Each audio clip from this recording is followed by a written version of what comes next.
আজকের সংক্ষিপ্ত সময়ে গুরুত্বপূর্ণ আলোচনার বিষয় হচ্ছে ধারাবাহিক আলোচনার অংশ বিশেষ অন্ধ অনুসরণের ভয়াবহ পরিণতি এর তৃতীয় পর্ব। গত সময়গুলোতে দুই জুমায় দুইটা পর্ব আলোচনা করা হয়েছে। আজকে তৃতীয় পর্ব এবং এটাই আল্লাহর কাছে আশা রাখছি শেষ পর্ব হবে। অন্ধ অনুসরণ করার পরিণতি সম্পর্কে গুরুত্বপূর্ণ আলোচনা পেশ করার জন্য চেষ্টা করব ইনশাআল্লাহ। ওমা তাওফীকি ইল্লা বিল্লাহ আলাইহি তাওয়াক্কালতু ওয়া ইলাইহি উনীব। অন্ধ অনুসরণ কত ভয়াবহ, এর শাস্তি কি, এর পরিণতি কি, আমরা এর আগের আলোচনাগুলোতে তা দেখানোর জন্য চেষ্টা করেছি। সেগুলো ইউটিউবে আছে, যে কেউ শুনতে পারে। মাহফিলে যখন এই বিষয়ে বক্তব্য দিয়েছি তখন সময় পেতাম 1 ঘন্টা 1.5 ঘন্টা। তো 1-1.5 ঘন্টাতে যতটুকু বলা যায় সেটুকু বলেছি। জুমার খুতবায় আধা ঘন্টা 40 মিনিট 45 মিনিট, সর্বোচ্চ 50 মিনিট। 1 ঘন্টা খুব কম যায়। ঢাকা শহরে বা উল্লেখযোগ্য যেগুলো মসজিদ বাংলাদেশে আহলুল হাদিস মানহাজের, সেগুলোতে বেশি সময় পাই শাইখরা। কিন্তু গ্রাম্য এলাকা হিসেবে আমাদেরকে একটু সব দিক খেয়াল রেখেই সময়টা অতিবাহিত করতে হয়। তো এই জন্য পর্ব আকারে চলে আসছে আলোচনা। তারই মধ্য দিয়ে আমরা আজকে শেষ পর্ব আলোচনা করছি। আল্লাহ সুবহানাহু ওয়া তাআলা আমাকে সহ আমাদের উপস্থিত অনুপস্থিত যার যার কানে যাবে, আল্লাহ সুবহানাহু ওয়া তাআলা সকলকে যেন হকের উপরে কবুল করে নেন। আমিন।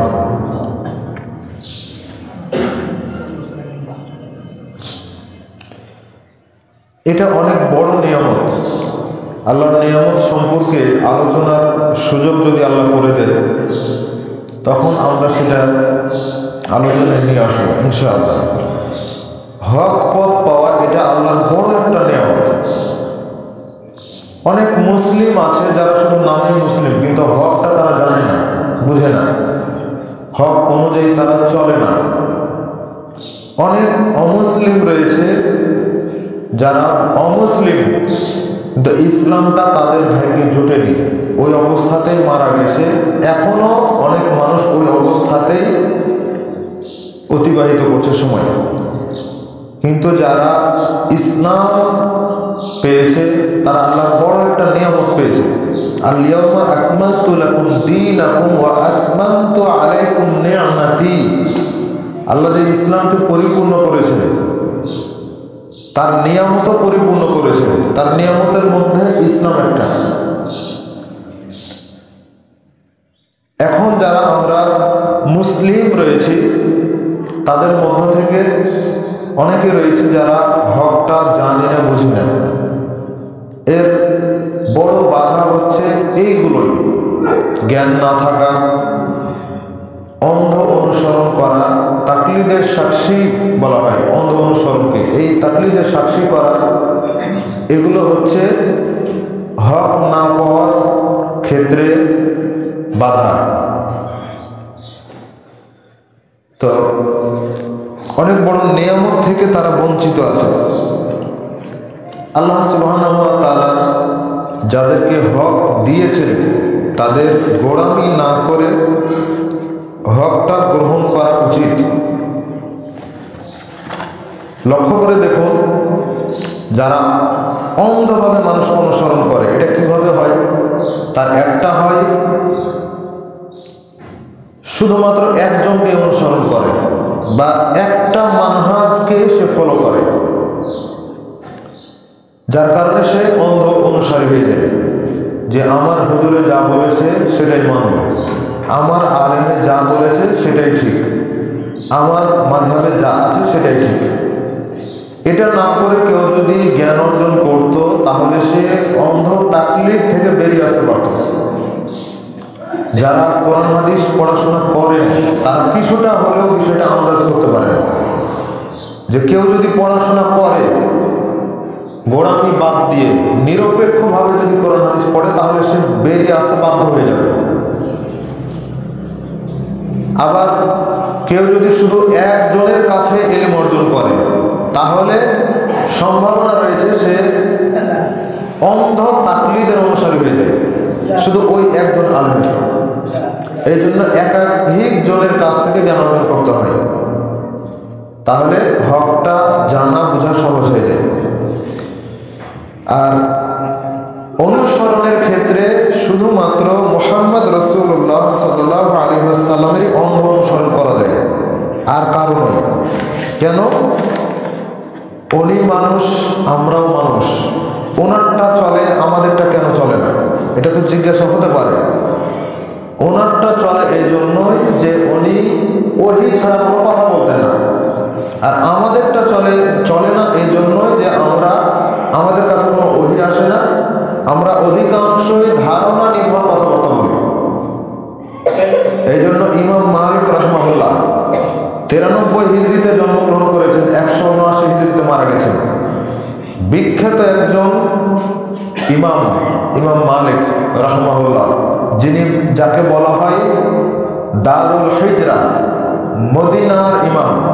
তিনি বলছেন কুল্লু আহাদিন ইউখাযু মিনহু ওয়া ইউরাদ্দু আলাইহি, প্রত্যেকটা ব্যক্তির কথা গ্রহণ করা যায়, ছেড়েও দেওয়া যায়। প্রত্যেকটা ব্যক্তির কথা গ্রহণ করা যায়, ছেড়েও দেওয়া যায়, ইল্লা সাহিবু হাদাল কবর। তিনি কবরের দিকে দেখে বলছেন যে এই কবরে যে জিনিস শায়িত রয়েছে শুধুমাত্র তার কথাই গ্রহণ করতে হবে, ছেড়ে দেওয়ার কোনো সুযোগ নেই। মুহাম্মদ সাল্লাল্লাহু আলাইহি ওয়াসাল্লাম কবরের দিকে ইশারা করে বলছেন যে শুধুমাত্র এই ব্যক্তির কথাকে গ্রহণ করতে হবে, ছাড়া কোনো সুযোগ নাই। এছাড়া পৃথিবীর যে কোনো মানুষের কথা গ্রহণ করা এবং ছেড়ে দেওয়ার সুযোগ আছে। হক হলে মানলাম, হক না হলে মানলাম না। কিন্তু মুহাম্মদ সাল্লাল্লাহু আলাইহি ওয়াসাল্লামের ক্ষেত্রে কি এইরকম হবে যে তার কথা হক হলে মানবো, না হক হলে মানবো না? তার কথা তো হক ছাড়া কিছুই হবে না। ওয়ামা ইয়ানতিকু আনিল হাওয়া ইন হুয়া ইল্লা ওয়াহয়ু ইউহা, যে তিনি ওহী ছাড়া কোনো কথা বলেন না। সূরা নাজম এর 3-4 নম্বর আয়াত, 53 নম্বর সূরা।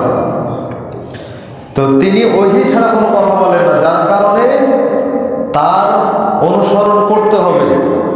ওখানে কোনটা নিব কোনটা নিব না এইরকম চলবে না, সবটাই নিতে হবে, সবটাই নেওয়ার সুযোগ রয়েছে। তো এই জন্য অনুসরণের ক্ষেত্রে মুহাম্মদ সাল্লাল্লাহু আলাইহি ওয়াসাল্লামের অনুসরণের বিকল্প কিছু নাই। আমাদের বাপ-দাদার অনুসরণ করা বা গোড়ামি করার ক্ষেত্রে কয়েকটা বিষয় চলে আসে। মানুষ যে গোড়ামি করে বা অনুসরণের ক্ষেত্রে কোরআন হাদিস বাদ দিয়ে বিভিন্ন মানুষের অনুসরণ করে, এক্ষেত্রে কয়েকটা পয়েন্ট, 4টা পয়েন্ট আমরা বলতে পারি যে এগুলোর কারণে মানুষ হক পায় না, অন্ধ অনুসরণ করে। তার একটা হচ্ছে নিজের জ্ঞানকে প্রাধান্য দেওয়া। ও নিজে যা জানে সেটাই, কারো কথা নিবে না, কারো কথা নিবে না, ও নিজে যেটা বুঝে সেটাই। তো এইরকম যদি হয় তাহলে হক পাওয়া যাবে না, এইরকম হলে হক পাওয়া যাবে না। নিজের জ্ঞানের উপরেও জ্ঞানী ব্যক্তি থাকে। মুসা আলাইহিস সালাম তার সময়ে বক্তব্য দিচ্ছেন জনগণের সামনে। একজন ব্যক্তি দাঁড়িয়ে বলছে, মুসা, এখন বর্তমানে আপনার চাইতে কোনো জ্ঞানী ব্যক্তি, আপনার চাইতে কোনো জ্ঞানী ব্যক্তি কি আর কেউ আছে বর্তমান পৃথিবীতে? তার সময়ে প্রশ্ন। তো উনি বলছেন যে না, আমার চাইতে বড় কোনো জ্ঞানী ব্যক্তি আর পৃথিবীতে কেউ নাই। এটা বলছেন তিনি যখন তিনি সিনাই মরুভূমিতে থেকে বক্তব্য দিচ্ছেন তখন।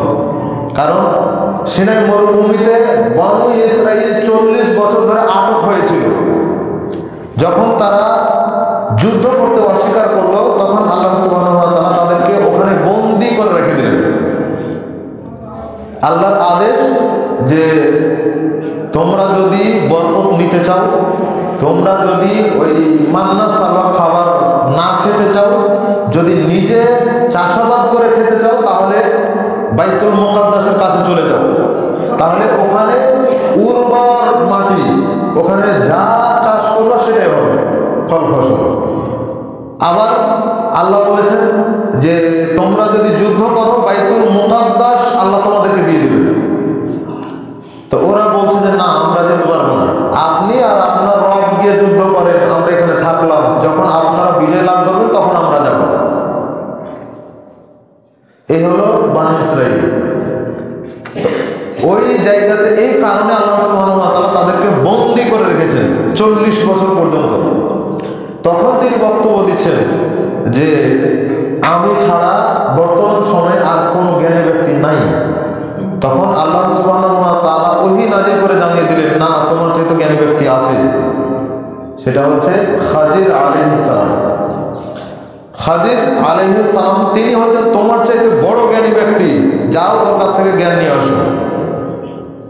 তখন ইউশা বিন নূন কে সঙ্গী করে নিয়ে তিনি চলে গেলেন তার কাছ থেকে জ্ঞান নেবেন। তাই খাজির আলাইহিস সালাম কিন্তু নবী নন, যদিও বিষয়টা মতভেদপূর্ণ, তবে আমাদের জানা মতে তিনি নবী নন। একজন নবীকে আল্লাহ সুবহানাহু ওয়া তাআলা পাঠিয়ে দিলেন একজন নন নবীর কাছে, যিনি নবী নন তার কাছে পাঠিয়ে দিলেন জ্ঞান অর্জনের জন্য। তাহলে জ্ঞান অর্জনের ক্ষেত্রে কি ছোট আর বড় হিসাব করা চলে? যে ও ছোট, ওর কাছ থেকে কিসের জ্ঞান নিতে হবে আমাকে, এরকম কি চলবে? এরকম চলবে না। হতে পারে আপনার চাইতে আপনার ছেলে বেশি জ্ঞানী, হয় নাকি? আপনি হয়তো শুধু সিগনেচার করতে জানেন, কিন্তু আপনার ছেলে অনেক কিছুই পারে, অনার্স পড়েছে, মাস্টার্স করেছে, তার মানে কি আপনার চাইতে জ্ঞানী না? ওখানে আপনি বুঝেন যে ছেলে আমার জ্ঞানী, কিন্তু ধর্মের ক্ষেত্রে আসেন তখন বাপদা, তখন নিজে যা বুঝে তাই। তো মুসা আলাইহিস সালামকে আল্লাহ সুবহানাহু ওয়া তাআলা শিক্ষা দিলেন যে তোমার চাইতে জ্ঞানী ব্যক্তি আছে। আর এটা হচ্ছে মুসা আলাইহিস সালাম যে বললেন যে না, আমার চাইতে জ্ঞানী ব্যক্তি আর কেউ নাই, এই জন্য আল্লাহ শিক্ষা দিলেন। আদম আলাইহিস সালাম বড় নাকি ফেরেশতারা বড় ছিল? ফেরেশতারা আগে এসেছে, আদম আলাইহিস সালাম পরে এসেছে। সূরা বাকারা 2 নম্বর সূরা 30 নম্বর আয়াত আল্লাহ বলছেন, ওয়া ইদ ক্বালা রাব্বুকা লিল মালাইকাতি ইন্নী জাঈলুন ফিল আরদি খলিফা। স্মরণ করো ওই সময়ের কথা যখন আল্লাহ ফেরেশতাদেরকে বললেন যে আমি পৃথিবীতে মানব জাতিকে পাঠাবো, সৃষ্টি করে পাঠাবো প্রতিনিধি হিসেবে, তোমাদের মতামত কি? তখন তারা বলছে যে আমরাই তো আপনার ইবাদত করছি, ওদেরকে সৃষ্টি করবার করার কি দরকার? ওরা গিয়ে তো মারামারি করবে, রক্তপাত করবে, তা আমরা যে আপনার ইবাদত করছি এটা কি যথেষ্ট না? তখন আল্লাহ বললেন যে আমি যেটা জানি সেটা তোমরা জানো না, তোমরা শুধু ওটাই চিন্তা করে বসে আছো যে মানুষের পূর্বে জিন জাতি দুনিয়াতে বসবাস করত, তারা মারপিট করত, রক্তপাত করত, মনে হয় মানুষ এসেও তাই করবে। হতে পারে, কিন্তু আমি যেটা জানি সেটা তোমরা জানো না। আল্লাহ সুবহানাহু ওয়া তাআলা দেখেন সিস্টেমটা, যে আদম আলাইহিস সালাম হচ্ছেন ছোট আর ফেরেশতারা হচ্ছেন বড়, জ্ঞানের দিক দিয়েও বড় আবার বয়সের দিক দিয়েও বড়। কিন্তু আল্লাহ সুবহানাহু ওয়া তাআলা আদম আলাইহিস সালামকে যা কিছু শিক্ষা দিয়েছেন সেটা ফেরেশতারা জানতো না। ওই জায়গাতে এসে আদম আলাইহিস সালামের বড়ত্ব প্রমাণিত হলো যে জ্ঞানের দিক দিয়ে তিনি বড়। যখন আল্লাহ সব কিছু শিখিয়ে দিলেন, তারপর যখন ফেরেশতারা নামগুলো বলতে পারলো না, আদম আলাইহিস সালাম বলে দিলেন, তখন আল্লাহ বললেন যে এখন আদমকে সিজদা করো। এটা কিসের? সম্মানের। তখন অহংকার করলো ইবলিস শয়তান অহংকার করলো। তাহলে বুঝে দেখেন যে আল্লাহর অবাধ্য হওয়া এটা একটা অহংকার, নিজেকে বড় হিসেবে জাহির করা এটা একটা অহংকার। এই জন্য নিজেকে জাহির করার সুযোগ নাই, নিজের জেদ পুরা করার সুযোগ নাই। হকের ক্ষেত্রে হক যেটা সেটাকে মেনে নিতে হবে। আল্লাহ সুবহানাহু ওয়া তাআলা বলছেন ফাইল্লাম ইয়াস্তাজিবু লাকা ফালাম আন্নামা ইয়াত্তাবিউনা আহওয়াআহুম, তারা যদি আপনাকে সাড়া না দেয় তাহলে আপনি জেনে রাখেন যে ওরা ওদের প্রবৃত্তির অনুসরণ করে, খেয়াল খুশির অনুসরণ করে। ওয়ামান আযাল্লু মিম্মান ইত্তাবাআ হাওয়াহু বিগাইরি হুদাম মিনাল্লাহ, ওই ব্যক্তির চাইতে বড় পথভ্রষ্ট আর কে আছে যে নিজের প্রবৃত্তির অনুসরণ করে, যে নিজের খেয়াল খুশির অনুসরণ করে, যে নিজের জ্ঞানকে প্রাধান্য দেয়, ওর চাইতে বড় পথভ্রষ্ট আর কে আছে? ইবলিস শয়তান নিজের জ্ঞানকে প্রাধান্য দিয়েছে, এই জন্য সে শয়তান হয়ে গেছে। তো এখানে আবার মুসা আলাইহিস সালামকে টেনে আনার কোনো সুযোগ নেই, কারণ মুসা আলাইহিস সালাম আল্লাহর কাছে আত্মসমর্পণ করে খাজিরের কাছে গিয়ে জ্ঞান অর্জন করেছেন। তো এই আয়াতটি বুঝতে হলে আরেকটু আগে যেতে হবে। সূরা কাসাস 28 নম্বর সূরা 50 নম্বর আয়াত এটা বুঝতে হলে আরেকটু আগে ফিরে যেতে হবে। আল্লাহ সুবহানাহু ওয়া তাআলা সূরা কাসাসের 46 নম্বর আয়াত থেকে শুরু করেছেন। এই অংশটি 46 নম্বর আয়াতে আল্লাহ সুবহানাহু ওয়া তাআলা জানিয়েছেন তাদের অবস্থা সম্পর্কে। মক্কার কাফের মুশরিকরা তারা বলতো যে আমাদের কাছে আল্লাহ যদি ওহী পাঠাতেন তাহলে তো আমরা তাদের অনুসরণ করতাম। কিন্তু এখানে একটা বিষয় চলে আসে, সেটা হলো যে আল্লাহ সুবহানাহু ওয়া তাআলা ওহী পাঠানোর পর তারা অস্বীকার করেছে। আল্লাহ সুবহানাহু ওয়া তাআলা বলেছেন ওয়া মা কুনতা বিজানিবি তুরি ইদ নাদাইনা ওয়ালাকির রাহমাতিন মির রাব্বিক। আল্লাহ বলছেন যে মুসা আলাইহিস সালামকে যখন আল্লাহ তুর পর্বতের, তুমি সেই সময়ের কথাটা ভাবো, স্মরণ করো যখন মুসা আলাইহিস সালামকে আল্লাহ তুর পর্বতে কিতাব দিয়েছিলেন, বা তুর পর্বতে আল্লাহ সুবহানাহু ওয়া তাআলা সবকিছু দিয়েছিলেন। ওই সময় তো তুমি ছিলে না, এটা আল্লাহ সুবহানাহু ওয়া তাআলা স্মরণ করাচ্ছেন।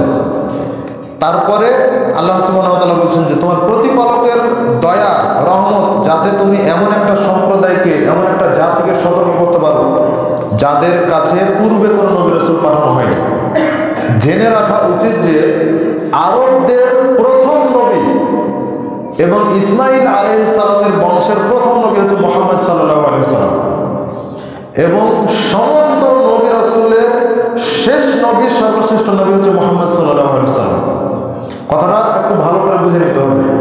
ইসমাঈল আলাইহিস সালামের বংশে এবং আরবদের মধ্যকার সর্বপ্রথম নবী হচ্ছে মুহাম্মদ সাল্লাল্লাহু আলাইহি ওয়াসাল্লাম, আর সমস্ত নবী রাসূলদের মধ্যে সবশেষ নবী হচ্ছে মুহাম্মদ সাল্লাল্লাহু আলাইহি ওয়াসাল্লাম। তো আল্লাহ ওটা স্মরণ করাচ্ছেন যে তোমার পূর্বে তো আরবের কাছে আর কোনো নবী রাসূল পাঠানো হয়নি, সেই ইসমাঈল আলাইহিস সালামকে পাঠানো হয়েছিল, তারপরে আর কেউ ছিল না। আর কথাও তাই, ইসমাঈল আলাইহিস সালামের বংশ শুনে মুহাম্মদ সাল্লাল্লাহু আলাইহি ওয়াসাল্লাম এসেছেন, আর কেউ আসেনি। কিন্তু ইসমাঈল আলাইহিস সালামের ছোট ভাই ইসহাক আলাইহিস সালামের বংশে আল্লাহ অগণিত নবী রাসূল দিয়েছেন। তো যেহেতু মুহাম্মদ সাল্লাল্লাহু আলাইহি ওয়াসাল্লামের পূর্বে আর কোনো নবী রাসূল আসেনি এই বংশে এবং এই আরবে, সুতরাং তিনি প্রথম নবী, তিনি প্রথম রাসূল আরবদের জন্য এবং ইসমাঈল আলাইহিস সালামের বংশে। তাই আল্লাহ সুবহানাহু ওয়া তাআলা বলছেন যে রাসূল না পাঠালে তাদের কর্মের জন্য কোনো বিপদ হলে তারা বলতো, কি বলতো? তারা বলতো যে রব্বানা লাউলা আরসালতা ইলাইনা রাসূলান ফানাত্তাবিআ আয়াতিকা ওয়া নাকুনা মিনাল মুমিনিন। আপনি যদি আমাদের কাছে কাউকে পাঠাতেন তাহলে আমরা তাকে মানতাম, তার অনুসরণ করতাম, এ কথা বলতো। তখন আল্লাহ সুবহানাহু ওয়া তাআলা তাদের জবাব দিয়েছেন যে মুসা আলাইহিস সালামকে যা দেওয়া হয়েছে সেটাই তো তোমরা অস্বীকার করেছো। তো মুহাম্মদ সাল্লাল্লাহু আলাইহি ওয়াসাল্লাম পূর্বে আর কাউকে যদি আল্লাহ দিতেন তো তাকে কি তোমরা অস্বীকার করতে না? অথবা তোমাদের বাপ দাদারা তো তাকেই অস্বীকার করেছে, মুসাকেই অস্বীকার করেছে, তার উপরে যা এসেছে সেটাই অস্বীকার করেছে, তাহলে তোমরা যে অস্বীকার করতে না তার মানে কি? পরের আয়াতে আল্লাহ বলছেন মানে তাদের দাবি যে মুসাকে যেভাবে করে তাওরাত দেওয়া হয়েছিল, মুসাকে যেভাবে মুজিজা দেওয়া হয়েছিল, মুহাম্মদকে কেন দেওয়া হলো? মুহাম্মদকে এইভাবে আল্লাহ দিতেন তাহলে আমরা মানতে পারতাম। তখন আল্লাহ বলছেন যে ওইটা তো তোমরা অস্বীকার করেছো, তাহলে এটা কিভাবে মানতে?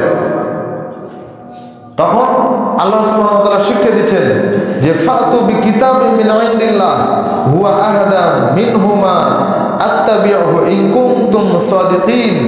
আল্লাহ সুবহানাহু ওয়া তাআলা শিক্ষা দিলেন যে যদি তোমরা সত্যবাদী হয়ে থাকো তাহলে এই মুসা আলাইহিস সালামের উপরে যে তাওরাত নাজিল করা হয়েছে, মুহাম্মদ সাল্লাল্লাহু আলাইহি ওয়াসাল্লামের উপরে যে কোরআন নাজিল করা হয়েছে, এর চাইতে ভালো কিছু আইনে দেখো। যদি তোমরা সত্যবাদী হয়ে থাকো তাহলে এর চাইতে ভালো কিছু নিয়ে আসো, দেখি তোমরা কত পারো।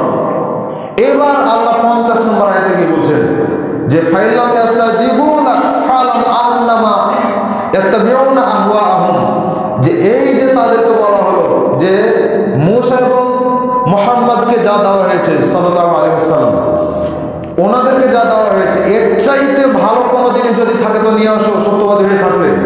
এখন যদি আপনার এই প্রশ্নের জবাব দিতে না পারে, এখন যদি আপনার কথার উপর ভালো কিছু নিয়ে আসতে না পারে, তাহলে জেনে রাখেন যে ওরা এর আগে যে কথা বলেছে এটা ছিল তাদের মন প্রসূত কথা, এটা ছিল তাদের খেয়াল খুশির কথা, যে মুসাকে যা দেওয়া হয়েছে সেটা যদি মুহাম্মদকে দেওয়া হতো তাহলে আমরা সেটা মানতাম।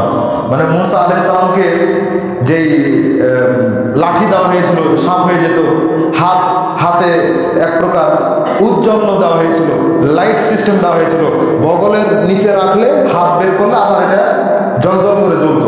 তো এগুলো মুহাম্মদ সাল্লাল্লাহু আলাইহি সাল্লামকে কেন দেওয়া হলো না, এটা তাদের দাবি।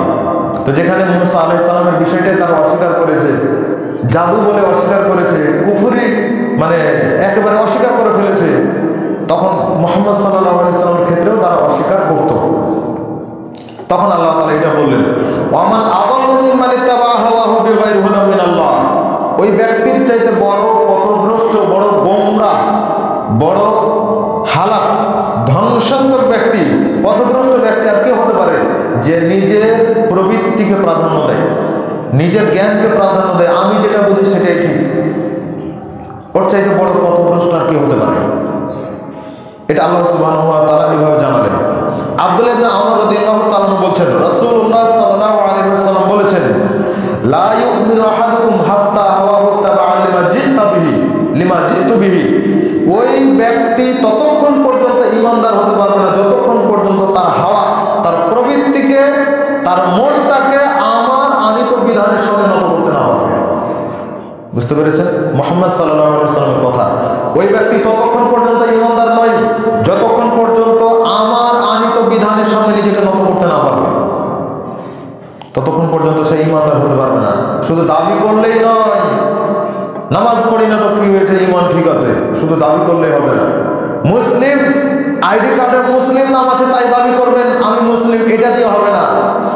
ছোটবেলায় আপনার খাতনা করা হয়েছে তাই আপনি দাবি করবেন, ঈদের সময় গরুর গোশত খান তাই আপনি দাবি করবেন যে আমি মুসলিম, এতটুকুই যথেষ্ট নয়। মুহাম্মদ সাল্লাল্লাহু আলাইহি ওয়াসাল্লাম যা নিয়ে এসেছেন সেটার সামনে নিজেকে নত করতে হবে, যে হ্যাঁ নবী যা নিয়ে এসেছেন সেটাই ঠিক, আমার হিসাব বাদ, আমার জ্ঞান বাদ, ওনার আনিত বিধানের সামনে আমার জ্ঞান কিছুই নয়, এইভাবে নিজেকে পেশ করতে হবে। এটা হলো 1 নম্বর, নিজের জ্ঞানকে প্রাধান্য দেওয়া যাবে না, না হলে হক থেকে বিচ্যুত হতে হবে। 2 নম্বর, বাপ দাদার দোহাই দেওয়া, যেটা কাফের মুশরিকদের কাজ ছিল, ঠিক আগেরটাও কাফের মুশরিকদের কাজ ছিল, পরে যে 2টা পয়েন্ট আসবে সেগুলো কাফের মুশরিকদের কাজ ছিল, যে তারা নিজেদের হক না মানার কারণে তারা এভাবে করে তাদের বাপ দাদাদেরকে প্রাধান্য দিত, নিজেদেরকে প্রাধান্য দিত। আল্লাহ সুবহানাহু ওয়া তাআলা বলছেন, ওয়া ইযা কিলা লাহুম ইত্তাবিউ মা আনজালাল্লাহ, যখন তাদেরকে বলা হয় আল্লাহ যা অবতীর্ণ করেছেন সেটাই তোমরা মেনে নাও, ক্বালু, তখন তারা বলল যে বাল নাত্তাবিউ, বরং আমরা সেটা মানব, মা আলফাইনা আলাইহি আবাআনা, বরং আমাদের বাপ দাদাদেরকে যেটার উপরে দেখেছি সেটাই আমরা মানব, এটাই তারা মানবে। আওয়ালাউ কানা আবাউহুম লা ইয়াকিলুনা শাইআ ওয়া লা ইয়াহতাদুন, তখন আল্লাহ বলছেন যে তাহলে কি বাপ দাদা যদি না বুঝে থাকে, বাপ দাদা যদি হেদায়েত না পেয়ে থাকে, তবুও কি মানবে? দুনিয়ার ক্ষেত্রে তো ওটা করে না। দুনিয়ার ক্ষেত্রে কি হয়, বাবা সিগনেচার করতে জানে না আর ছেলে অনেক বড় শিক্ষিত, গ্রামের বাড়িটা খড়কুটা দিয়ে তৈরি হয়ে আছে, একেবারে মাটি দিয়ে তৈরি করা আছে, ছেলে শিক্ষিত হয়েছে, ছেলের টাকা পয়সা হয়েছে, এখন এসে এই খড়কুটা আর মাটির বাড়ি ভেঙে দিয়ে নতুন ভাবে বিল্ডিং তৈরি করে, তখন বলে না বাপ দাদাকে কম বুঝতো, তখন বলে না, তখন নিজের জ্ঞান, তখন দুনিয়ার সাথে তাল মেলানো, তখন বলে না বাপ দাদা কি কম বুঝতো, তখন এই বাক্যগুলো আসে না। পরের আয়াত, এটা হচ্ছে সূরা বাকারার 2 নম্বর সূরা 170 নম্বর আয়াত। আরো 4টা আয়াত রয়েছে, মোট 5টা আয়াত আল্লাহ সুবহানাহু ওয়া তাআলা জবাব দিয়েছেন। সূরা মায়েদা 5 নম্বর সূরা 104 নম্বর আয়াত, সূরা আরাফ 7 নম্বর সূরা 70 নম্বর আয়াত, সূরা লোকমান 31 নম্বর সূরা এর 21 নম্বর আয়াত, সূরা আম্বিয়া 21 নম্বর সূরা 53-54 নম্বর আয়াত। 5টা জায়গায় আল্লাহ এইভাবে জবাব দিয়েছেন। তার মধ্যে চলে আসেন সূরা আরাফের 70 নম্বর আয়াত, ক্বালু আজিতানা লিনাবুদাল্লাহ ওয়াহদাহু ওয়া নাযারা মা কানা ইয়াবুদু আবাউনা। তারা বলে যে তুমি কি আমাদেরকে এই উদ্দেশ্যে কথা বলছো যাতে করে এক আল্লাহর ইবাদত করি আমরা? এতদিন তো বাপ দাদাকে মেনে এসেছি, মূর্তির পূজা করেছি, তো এখন কই এক আল্লাহকে মানার জন্য তুমি বলছো? আল্লাহ সুবহানাহু ওয়া তাআলা এই কথা শোনার পরে, মানে রাসূলুল্লাহর দাওয়াত পাওয়ার পরে তারা এইভাবে করে বলছে। এরপর বলছে ওয়া নাযারা মা কানা ইয়াবুদু আবাউনা, যে তুমি যদি বাপদাদার কারণে যদি আমরা আল্লাহকে বর্জন করে থাকি, তাহলে তুমি সত্যবাদী হয়ে থাকলে আল্লাহ যে আযাব দিতে চায় এটা নিয়ে এসো, দেখি তুমি কত বড় সত্যবাদী। মুহাম্মদ সাল্লাল্লাহু আলাইহি ওয়াসাল্লামের সামনে এইভাবে করে তারা পেশ করতো। আবু জাহেল দোয়া করত যে আল্লাহ মুহাম্মদ যেটা নিয়ে এসেছে ওটা যদি সঠিক হয়, তাহলে আমরা ভুল থাকার কারণে, ভুলের মধ্যে থাকার কারণে যে শাস্তি রয়েছে শাস্তি আমাদেরকে খুব তাড়াতাড়ি দিয়ে দেবে। সূরা আনফাল 8 নম্বর সূরা 32 নম্বর আয়াত, সূরা সদ 38 নম্বর সূরা 16 নম্বর আয়াত। এই কথাগুলো তারা বলতো। এখনো আমাদের সমাজের লোকেরা বলে বাপ দাদা যদি জাহান্নামে যায় আমরাও যাব। কি জেদ! এই জেদ দিয়ে হক পাওয়া যাবে না। ঠিক তাদের সাথে মিলে যায়। এগুলো থেকে নিজেকে বাঁচিয়ে রাখার জন্য চেষ্টা করতে হবে। সম্মানিত উপস্থিতি, এরপরে আসেন ইব্রাহিম আলাইহিস সালাম তার পিতাকে বলছেন যে ইয ক্বালা লি আবিহি ওয়া কওমিহি, যখন ইব্রাহিম তার সম্প্রদায়দেরকে এবং তার পিতাকে বলছেন মা হাযিহি তামাসিলুল্লাতী আনতুম লাহা আকিফুন, ওটা কি, এই মূর্তিটা কি জিনিস যার পূজা করছেন আপনি? তখন তারা বলে যে ক্বালু ওয়াজাদনা আবাআনা লাহা আবিদিন, আমরা আমাদের বাপ দাদাকে দেখেছি তাই আমরা এই মূর্তির পূজা করি।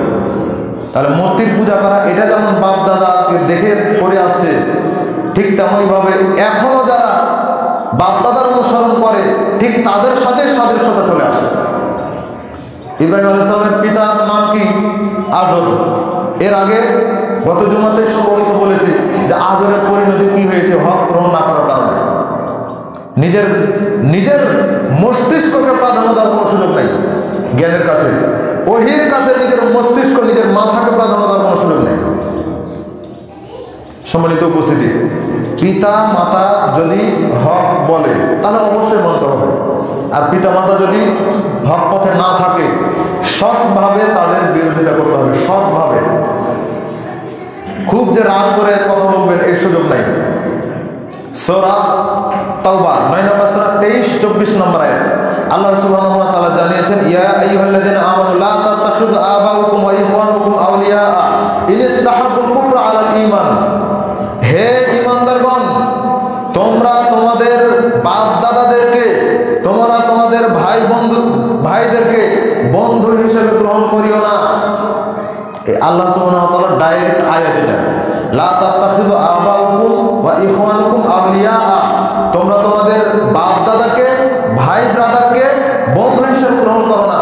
ইন ইসতাহাব্বুল কুফরা আলাল ঈমান, যদি তারা নিজেদের ঈমানের উপরে কুফরকে প্রাধান্য দেয়, যদি তারা নিজেদের ঈমানের উপরে কুফরকে প্রাধান্য দেয়, তাহলে তোমরা বাপ দাদাকে আউলিয়া হিসেবে, বন্ধু হিসেবে গ্রহণ করিও না। সূরা মায়েদার আয়াত 2 নম্বর আয়াত আল্লাহ সুবহানাহু ওয়া তাআলা বলছেন যে আল্লাহর পক্ষ থেকে যেটা নাজিল করা হয় সেটার অনুসরণ করো। খবরদার দুনিয়ার যারা ওলিয়া উলিয়া, দুনিয়ার যারা পীর ফকির, তাদেরকে তোমরা বন্ধু হিসেবে গ্রহণ করিও না। এটা আল্লাহ সুবহানাহু ওয়া তাআলার আয়াত। আল্লাহ এভাবে বলেছেন, তাহলে আপনাকে আমাকে কোন দিকে যেতে হবে? ধর্মের ক্ষেত্রে বুঝেন না, কিন্তু দুনিয়ার ক্ষেত্রে তো ঠিক বুঝেন। দুনিয়ার ক্ষেত্রে বুঝেন যে বাপদাদা দিয়ে হবে না, তখন যা আছে সব আপডেট, সব আপডেট, যেটা আপডেট আছে সেটার দিকে তাকিয়ে থাকে। আর ধর্মের ক্ষেত্রে বাপদাদা না হলে চলে না, বড় হুজুর না হলে চলে না, পীর না হলে চলে না, তাকলিদের সাক্ষী না করলে তার হয় না। এইরকম যদি হয় তাহলে কখন আপনি হক থেকে বের হয়ে চলে গেছেন, সাবধান।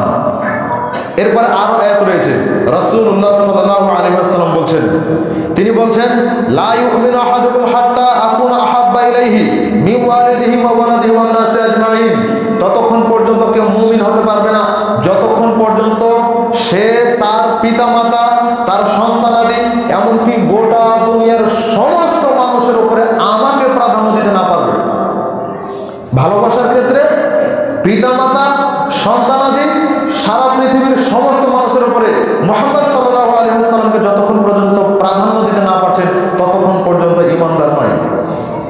এটা রাসূল সাল্লাল্লাহু আলাইহি ওয়াসাল্লাম জানিয়েছেন, বুখারী মুসলিমের হাদিস, মিশকাতের 7 নম্বর হাদিস।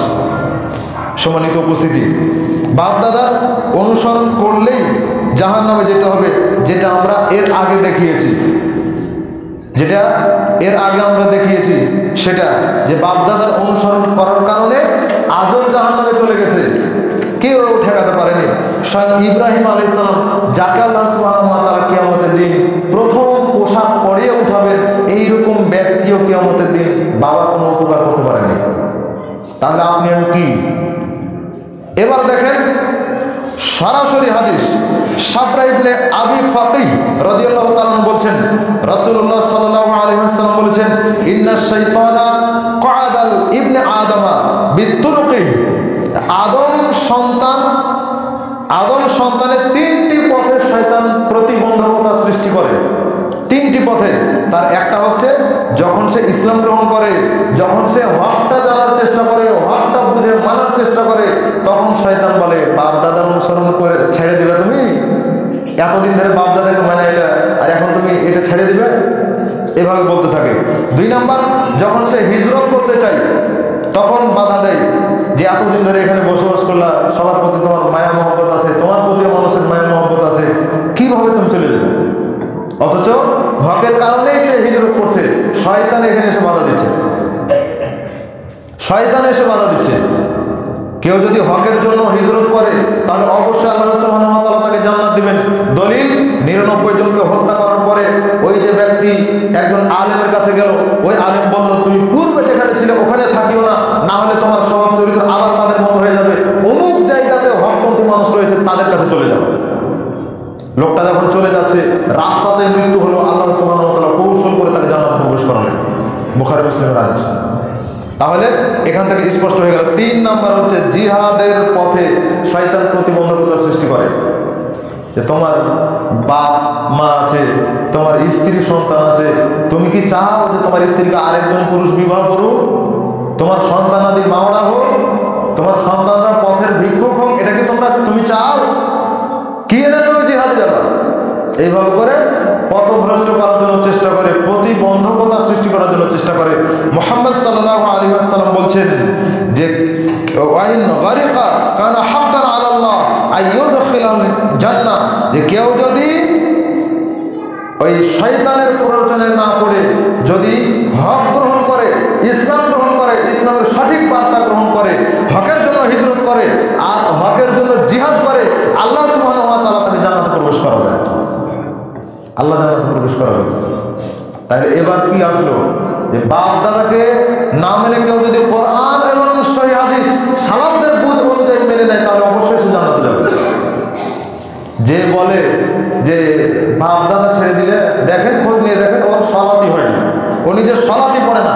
তো যে সালাত পড়ে না, কি বাপ দাদাকে এরকম ছিল যে সালাত পড়তো না? তো ও সালাত পড়ে না, এটা কি ওটা কি বাপ দাদাকে মানলো? ও তো নিজের প্রবৃত্তির অনুসরণ করেছে, নিজের প্রবৃত্তির অনুসরণ করেছে, ও তো বাপ দাদাকে মানেনি, ওর বাপ দাদা তো বেনামাজি ছিল না। তাহলে কিভাবে হয় এটা? কিভাবে হয়? সম্মানিত উপস্থিতি, এরপরে অধিকাংশ মানুষের দোহাই দেওয়া, 3 নাম্বার, অধিকাংশ মানুষের দোহাই দেওয়া, এটা হচ্ছে আমাদের সমাজের একটা বড় রোগ।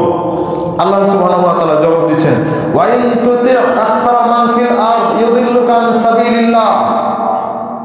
হে নবী, আপনি যদি দুনিয়ার অধিকাংশ মানুষের কথা মতো চলেন তাহলে তাহলে ওরা আপনাকে পথভ্রষ্ট করে দেবে, কারণ ওরা সবাই নিজের প্রবৃত্তির অনুসরণ করে। অধিকাংশ মানুষের অনুসরণ করলে জাহান্নামী হতে হয়, পথভ্রষ্ট হতে হয়। দৃষ্টান্ত এটাই। মুহাম্মদ সাল্লাল্লাহু আলাইহি ওয়াসাল্লামের উপর আল্লাহ আয়াত নাযিল করেছেন সূরা আনআম 6 নম্বর সূরা 116 নম্বর আয়াত। এবার হাদিস নেন, অধিকাংশের সিদ্ধান্ত ভুল হতে পারে, আল্লাহ এটা জানালেন। এবার হাদিস, রাসূল সাল্লাল্লাহু আলাইহি ওয়াসাল্লাম কিয়ামতের দিনের অবস্থা চিত্র বর্ণনা করছেন যে কিয়ামতের দিন আমি হব প্রথম সুপারিশকারী। সমস্ত মানব জাতি কিয়ামতের দিন এমন একটা বিভীষিকাময় পরিস্থিতির মধ্যে পড়বে যে সময়ে তারা শুধু চাইবে যে জাহান্নাম হোক আর জান্নাত হোক, বিচারটা যেন আগে হয়ে যায়। এই যে কিয়ামতের দিনের যে পরিস্থিতি, এখানে যে মানুষ ঘুরে বেড়াচ্ছে, এই অবস্থাতে মানুষের পাপ অনুযায়ী মানুষ ঘামের মধ্যে ডুবে থাকবে। আজকে একটু যদি ঘামেন আপনার কত কষ্ট হয়। এসি ওলা মানুষ, আপনি এসির মধ্যে থাকা মানুষ, একটু গরম আপনার সহ্য হয় না। কিয়ামতের দিন পাপ অনুযায়ী মানুষকে ঘামের মধ্যে ডুবে থাকতে হবে। কারো পাপ অনুযায়ী তাকে হাঁটু পর্যন্ত ঘামের মধ্যে ডুবানো হবে, কারো পাপ অনুযায়ী কোমর পর্যন্ত ঘামের মধ্যে থাকবে, কারো পাপ অনুযায়ী বুক পর্যন্ত ঘামের মধ্যে ডুবে থাকবে, কারো পাপ অনুযায়ী নাকের ডগা পর্যন্ত ডুবে থাকবে ঘামের মধ্যে, কেউ বা গোটাই পুরোটাই ঘামের মধ্যে ডুবে থাকবে নিজেদের পাপ অনুযায়ী। এইরকম অবস্থাতে সে চাইবে যে জাহান্নাম হোক আর জান্নাত হোক, কিন্তু বিচারটা যেন তাড়াতাড়ি আমরা শুরু করেন। সবাই মিলে আমরা এক জায়গায় হব, আদম থেকে শুরু করে মুহাম্মদ সাল্লাল্লাহু আলাইহি ওয়াসাল্লামের উম্মত একবার কিয়ামত পর্যন্ত সব মানুষ আমরা এক জায়গা হওয়ার জন্য চেষ্টা করব যে চলেন আমরা কাকে সুপারিশ করার জন্য বলতে পারি। সবাই মিলে আমরা পরামর্শ করব, আদম আলাইহিস সালামের কাছে চলেন। আদম আলাইহিস সালামকে আল্লাহ নিজ হাত দিয়ে সৃষ্টি করেছেন, তার মানে তার মর্যাদা অনেক। আদম আলাইহিস সালামকে আল্লাহ ফেরেশতা দিয়ে সৃষ্টি করেছেন, তার মানে তার মর্যাদা অনেক। আদম আলাইহিস সালামকে আল্লাহ সব কিছু শিক্ষা দিয়েছেন, তার মর্যাদা অনেক। আদম আলাইহিস সালামের মর্যাদা অনেক বেশি। তিনি পৃথিবীর প্রথম মানুষ, তিনি হচ্ছেন আবুন নাস, মানব জাতির পিতা। তো চলেন সবাই মিলে আমরা সেখানে যাই। আমরা সবাইকে বলবো, আপনি হচ্ছে আনতা আবুন নাস, আপনি হচ্ছেন মানব জাতির পিতা। আল্লাহ আপনাকে নিজ হাত দিয়ে সৃষ্টি করেছেন, মাটি দিয়ে সৃষ্টি করেছেন। আল্লাহ আপনাকে ফেরেশতা দিয়ে সিজদা করিয়েছেন, সিজদা করেছে ফেরেশতারা আপনাকে। আপনি সম্মানিত মানুষ, আপনি একটু আমাদের জন্য সুপারিশ করেন যাতে করে বিচারটা তাড়াতাড়ি শুরু হয়। এবার আদম আলাইহিস সালাম বলছেন, আরে তোমরা আমার কাছে কেন এসেছো? আমি সারাটা জীবনে একটা ভুল করেছিলাম। আল্লাহ বলেছিলেন ওয়ালা তাকরাবা হাযিহিস শাজারা, তুমি খবরদার ওই গাছের কাছে যেও না জান্নাতের মধ্যে। কিন্তু আমি শয়তানের প্ররোচনায় পড়ে আর হাওয়ার প্ররোচনায় পড়ে, শয়তানের প্ররোচনায় পড়েছিল হাওয়া, আর হাওয়ার কথা শুনে আমি চলে গেলাম সেখানে। গাছ ধরার সাথে সাথে আমার অপরাধ হয়ে গেল। ওই একটা অপরাধের জন্য সারাটা জীবন আল্লাহর কাছে ক্ষমা চাইলাম। আল্লাহ ক্ষমা করেছেন কিনা জানি না। আজকে আল্লাহ আমার উপরে যতটা রাগান্বিত, এর পূর্বে তিনি কখনো আমার উপরে এতটা রাগান্বিত ছিলেন না, এর পরেও তিনি কখনো এতটা রাগান্বিত হবেন না। আজকে তিনি যতটা আমার উপর রাগান্বিত রয়েছেন, অতএব আমি তোমাদের কোনো উপকার করতে পারবো না। দেখেন অধিকাংশ মানুষ মিলে এই নির্বাচনটা করলো। নির্বাচন কি ভুল হয়ে গেল। এবার আদম আলাইহিস সালাম এত বড় সম্মানিত মানুষ, তিনি বলছেন তোমরা নূহ আলাইহিস সালামের কাছে চলে যাও। নূহ আলাইহিস সালাম তিনি হচ্ছেন পৃথিবীর প্রথম রাসূল, তার কাছে গিয়ে তোমরা বলো আল্লাহ চাইলে তিনি সুপারিশ করলে আল্লাহ কবুল করতে পারেন। আমরা চলে যাব নূহ আলাইহিস সালামের কাছে। নূহ আলাইহিস সালাম বলবেন যে আমি কিভাবে তোমাদের সুপারিশ করব? আল্লাহ বলেছিলেন যে ওই যে কেনান যে ডুবে যাচ্ছে, এটা হচ্ছে আমি বলেছিলাম যে আল্লাহ এটা আমার সন্তান, ওকে ডুবাইয়েন না, ওকে আমাদের এখানে আসতে দেন। কিন্তু আল্লাহ বলেছিলেন লাইসা মিন আহলি, খবরদার ওকে তোমার সন্তান হিসেবে স্বীকৃতি দিবে না। নূহ আলাইহিস সালামকে আল্লাহ ধমক দিয়ে বলেছিলেন যে ও তোমাকে মানেনি, আমি যে বিধান দিয়েছি সেটা সে মানেনি, অতএব সে তোমার পরিবারের অন্তর্ভুক্ত নয়। যে বেনামাজি ওকে আপনি খেতে দিচ্ছেন, থাকতে দিচ্ছেন, এর জবাব আপনি দেবেন কিয়ামতের দিন। বেনামাজি আপনার সন্তান, এটা বলাই ভুল। আপনি তো নামাজি, কেন বেনামাজি আপনার সন্তান হবে? ও তো কাফের হয়ে গেছে, ও আপনার সন্তান নয়। অতএব সাবধান। নূহ আলাইহিস সালাম বলছেন আল্লাহ যে বলেছেন যে লাইসা মিন আহলি, ও তোমার সন্তান নয়। আমি যে আল্লাহকে বললাম যে আল্লাহ ওটা আমার পরিবারের অন্তর্ভুক্ত, আল্লাহ আপনি তাকে আসতে দেন। এই যে একটা কথা বলেছিলাম, সারাটা জীবন আল্লাহর কাছে ক্ষমা চেয়েছি, আল্লাহ আপনি আমাকে ক্ষমা করেন। কিন্তু আল্লাহ আমাকে ক্ষমা করেছেন কিনা জানি না। অতএব আজকে আমি তোমাদের কোনো উপকার করতে পারবো না। আল্লাহ এতদিন আমার প্রতি রাগান্বিত ছিলেন না, এরপরেও কখনো এতটা রাগান্বিত হবেন না। আজকে তিনি আমার উপর যতটা রাগান্বিত, আমি তোমাদের কোনো উপকার করতে পারবো না। দেখেন, বড় একজন মানুষ, বড় একজন মানুষ, মানব জাতির পিতা, এর চাইতে বড় আর কেউ হয়? এরপর একজন মানুষ বললেন নূহের কাছে যাও, কিন্তু নূহ আলাইহিস সালাম আমাদের কোনো উপকার করতে পারছেন না। তার মানে বড় মানুষেরও কথা ভুল হয়, বড় মানুষেরও মন্তব্যে ভুল হতে পারে। এবার প্রথম রাসূল নূহ আলাইহিস সালাম বললেন যে যাও ইব্রাহিমের কাছে যাও।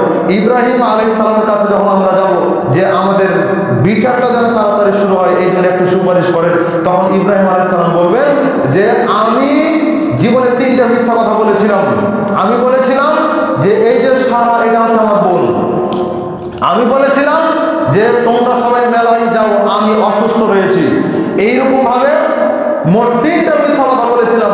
যদিও বাহ্যিক দৃষ্টিতে মিথ্যা মনে হলেও আসলে সেটা মিথ্যা ছিল না। সারাকে বলেছিলাম যে তুমি আমাকে মিথ্যা প্রমাণ করিও না। আমি তাদেরকে বলেছি যে তুমি আমার বোন। এই যে এইভাবে মিথ্যা কথা 3টা বলেছিলেন তিনি, বাহ্যিক দৃষ্টিতে মিথ্যা মনে হলে আসলে সেটা মিথ্যা ছিল না। এবার ইব্রাহিম আলাইহিস সালাম বলছেন যে আজকে আল্লাহ আমার উপরে যতটা রাগান্বিত, এর পূর্বেও তিনি এতটা রাগান্বিত ছিলেন না, এর পরেও তিনি এতটা রাগান্বিত হবেন না। অতএব আমি তোমাদের কোনো উপকার করতে পারবো না। তোমরা চলে যাও ঈসা আলাইহিস সালামের কাছে। ঈসা আলাইহিস সালামের কাছে যখন আমরা যাব, ঈসা আলাইহিস সালাম বলবেন যে আমাকে খ্রিস্টানরা বলেছিল আমি নাকি আল্লাহর বেটা, আমি নাকি আল্লাহ, এভাবে তারা বলেছিল। কিন্তু আমি তাদেরকে ঠেকাতে পারিনি, চেষ্টা করেছি কিন্তু তাদের মুখ বন্ধ করতে পারিনি। আল্লাহ যে আজকে আমার কি করে সেটাই আমি জানি না, আর আমি তোমাদের কি উপকার করবো? তার মানে এত বড় বড় মানুষ, সবচাইতে বয়স্ক নবী হচ্ছে ঈসা আলাইহিস সালাম, এইরকম একজন মানুষ, তিনি আমাদের কোনো উপকার করতে পারছেন না। সর্বশেষ মুহাম্মদ সাল্লাল্লাহু আলাইহি ওয়াসাল্লামের সন্ধান দেবেন তিনি। এবার ঈসা আলাইহিস সালামের দেওয়া সন্ধানটা ঠিক আছে। মুহাম্মদ সাল্লাল্লাহু আলাইহি ওয়াসাল্লাম আমাদের জন্য সিজদায় পড়ে যাবেন যে আল্লাহ বিচারটা যেন তাড়াতাড়ি হয়। তাহলে বড় বড় মানুষদের মন্তব্য ভুল হতে পারে, অধিকাংশ মানুষের মন্তব্য ভুল হতে পারে। এই হাদিস দ্বারা প্রমাণিত হলো সহিহ বুখারী 4712 নম্বর হাদিস। সম্মানিত উপস্থিতি, তাহলে এখান থেকে এটা বোঝা গেল।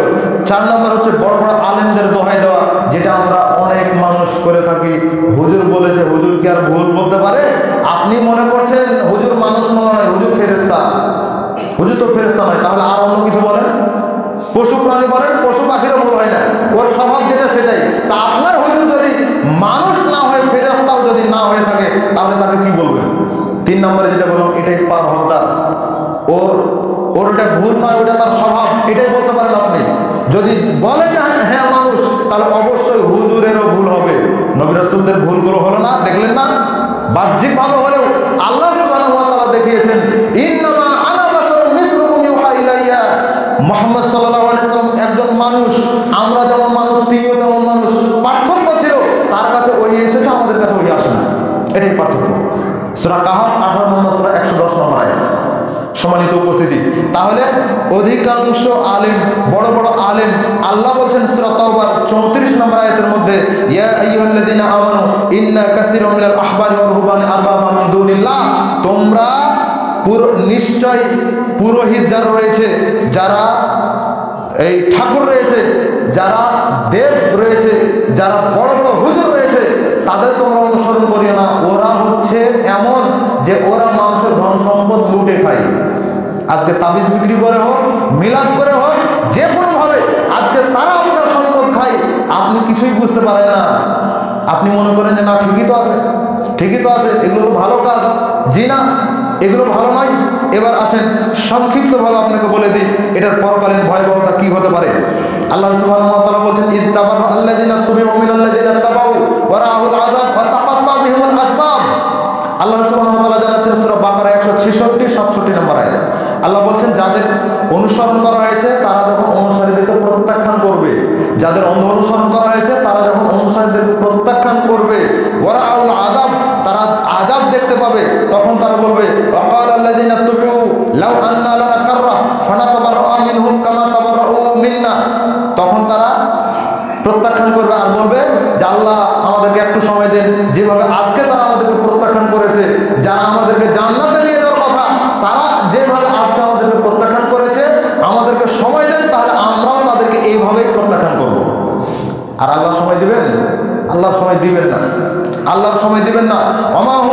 খালিদিনা মিনান নার, আল্লাহ সুবহানাহু ওয়া তাআলা বলেন এদের শেষ ঠিকানা হচ্ছে জাহান্নাম। এটা জাহান্নামে যাবে, এরা জাহান্নাম থেকে আর কোনোদিন বের হবে না। সূরা বাকারার আয়াত। এরপরে আসেন সূরা ফুরকানের আয়াত 27, 28, 29 নম্বর আয়াত। ওয়ায়াউমা ইয়া'আদু যালিমু আলা ইয়াদিহি ইয়াকুলু ইয়া লাইতানি ইত্তাখাযতু মা'আর রাসূলি সাবিলা। কিয়ামতের দিন আঙ্গুল কামড়াবেন। আজকে যেমন কিছু হলে টেনশন কপালে হাত দেন, কিয়ামতের দিন আঙ্গুল কামড়াতে হবে আর বলতে হবে যে হায় আফসোস, যদি রাসূলের আনুগত্য করতাম, যদি অমুক বাবার অনুসরণ না করতাম, অমুক হুজুরের যদি অনুসরণ না করতাম। এই আয়াতগুলো একবারে এভাবে রয়েছে, খুলে দেখেন, একটু অনুবাদগুলো পড়ে দেখেন, বুঝতে পারবেন। প্রত্যেকটা বাড়িতে যে সমস্ত ছেলেমেয়েরা আমাদের কাছে পড়াশোনা করে, যারা কোরআন পড়েন, তাদের বাড়িতে রয়েছে তাইসিরুল কোরআন, সহজ সরল অনুবাদ রয়েছে। একবার খুলে দেখেন না কেন, একবার খুলে দেখেন। এরপরে আসেন সূরা আহজাব। সূরা আহজাবের আয়াত 66, 67, 68 নম্বর আয়াত। আল্লাহ সুবহানাহু ওয়া তাআলা বলেন ইয়াউমা তুকাল্লাবু উজুহুহুম ফিন নার ইয়াকুলুনা ইয়া লাইতানা আতা'না আল্লাহ ওয়া আতা'না রাসূলা। তারা আফসোস করবে সেই দিন, যেই দিন আল্লাহ সুবহানাহু ওয়া তাআলা পিয়াজির মতন, জিলাপির মতন করে ওদেরকে জাহান্নামের মধ্যে ভাজবে। সেদিন মানে উলট পালট করে আল্লাহ সুবহানাহু ওয়া তাআলা এই সমস্ত মুরিদদেরকে ভাজবেন। তখন তারা বলবে হায় আফসোস, যদি আমরা আল্লাহ এবং তার রাসূলের আনুগত্য করতাম। তারা এভাবে বলবে রব্বানা ইন্না আতানা সাদাতানা ওয়া কুবরানা ফাআদাল্লুনা সাবিলা। আফসোস, আমরা যদি আমাদের বড়দের অনুসরণ না করতাম, আমাদের নেতাদের যদি অনুসরণ না করতাম, আমাদের আকাবিরদের যদি অনুসরণ না করতাম, তাহলে আমরা বেঁচে যেতাম। এভাবে আফসোস করতে থাকবে। এই আফসোস কিয়ামতের দিন উপকার করবে? উপকার হবে না। অতএব আজকে আপনাকে ফিরে আসতে হবে। আল্লাহ বলছেন ইয়াউমা নাদউ কুল্লা উনাসিন বিইমামিহিম, প্রত্যেক ব্যক্তিকে তার ইমাম সহকারে কিয়ামতের দিন উঠানো হবে। প্রত্যেক ব্যক্তিকে ইমাম সহকারে, নেতা সহকারে, যার অনুসরণ করেছেন, যাকে ভালোবেসেছেন, যার আনুগত্য করার চেষ্টা করেছেন, ওই ব্যক্তির সাথে কিয়ামতের দিন আল্লাহ উঠাবেন। এবার আপনি চিন্তা করে দেখেন আপনার ইমামকে। তাফসীর ইবনে কাসিরের মধ্যে রয়েছে এই আয়াতের ব্যাখ্যা, সূরা বানী ইসরাঈল 17 নম্বর সূরা 71 নম্বর আয়াতের ব্যাখ্যা। আল্লাহ সুবহানাহু ওয়া তাআলা যে বললেন প্রত্যেক ব্যক্তিকে তার ইমাম সহ উঠানো হবে, ইবনে কাসির রাহিমাহুল্লাহ বলছেন যে আহলুল হাদিস ব্যক্তিদের ইমাম হলো মুহাম্মদ সাল্লাল্লাহু আলাইহি ওয়াসাল্লাম। কত আগে তিনি এই কথা বলে গেলেন, আর আহলুল হাদিস নাম শুনলে আপনার আমার গায়ে জ্বালা ধরে। এগুলো যেন না হয়। আহলুল হাদিসরা মানুষ, আপনি আমি সবাই মানুষ। আপনার আমারও ভুল হতে পারে, তাদেরও ভুল হতে পারে। মানুষ হিসাবে কেউ ভুলের ঊর্ধ্বে নয়। নবী রাসূলগণ ভুলের ঊর্ধ্বে ছিল, কারণ তাদেরকে ওহী দিয়ে সংশোধন করে দেওয়া হয়েছিল। অতএব সঠিকটা জেনে আমল করার জন্য চেষ্টা করুন। মুহাম্মদ সাল্লাল্লাহু আলাইহি ওয়াসাল্লামের অনুসরণ করার জন্য চেষ্টা করুন। দলিলের অনুসরণ করেন, দালালের অনুসরণ করতে হবে না। তাহলে কিয়ামতের দিন আপনি উঠবেন মুহাম্মদ সাল্লাল্লাহু আলাইহি ওয়াসাল্লামের সাথে। আল্লাহ সুবহানাহু ওয়া তাআলা আমাদেরকে কবুল করুন, আমিন। বারাকাল্লাহু লানা ওয়া লাকুম ফিল কুরআনিল আযীম।